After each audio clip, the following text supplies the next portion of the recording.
ভবনটির মেঝে জুড়ে অগণিত মৃতদেহ। এই ভবনে মোট কতজন মানুষকে হত্যা করা হয়েছে সেটি অজানা। তবে যারা হত্যা করেছে তারা অজানা কোনো গোষ্ঠী নয়। ছবিতে স্পষ্ট তাদের পরিচয়। সশস্ত্র এই মিলিশিয়া গোষ্ঠীটির নাম আরএসএফ বা র্যাপিড সাপোর্ট ফোর্সেস। গেল ২৬ অক্টোবর সুদানের দারফুরের উপশহর আল ফাশিরের দখল নেয় আরএসএফ। এরপর থেকেই শুরু হয় ব্যাপক হত্যাযজ্ঞ,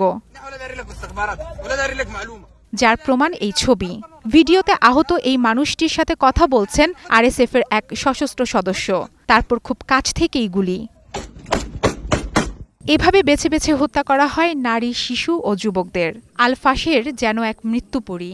জনপদ জুড়ে সারি সারি মৃতদেহ। জনশূন্য গ্রামগুলোতে শোক করারও কোনো মানুষ নেই।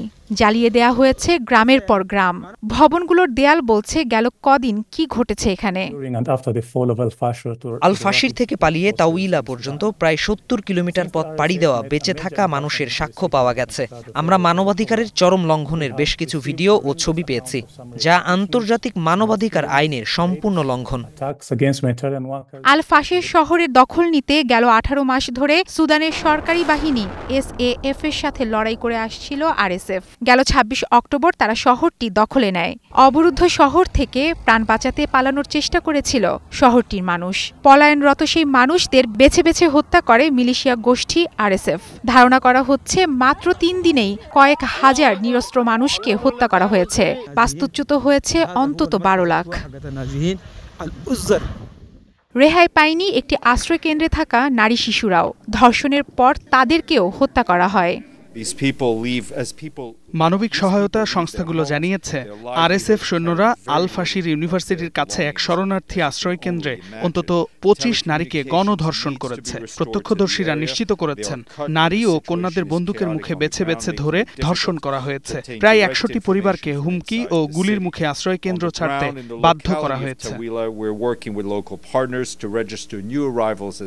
জাতিসংঘের বিভিন্ন সংস্থার কর্মকর্তারা বলছেন আল ফাশির শহরে ব্যাপক হত্যা, ধর্ষণ, হামলা, লুটপাট, অপহরণ, বিনা বিচারে বা নামমাত্র বিচারে হত্যা, জোরপূর্বক বাস্তুচ্যুত করা, মানবাধিকার কর্মীদের উপর হামলার ভয়ঙ্কর সব তথ্য মিলেছে।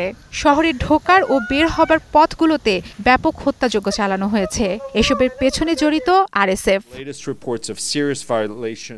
পরিস্থিতি ভয়াবহ। উত্তর দারফুরে নাগরিকদের উপর আক্রমণ চলছেই। আল ফাশিরে মানবিক সহায়তা বন্ধ।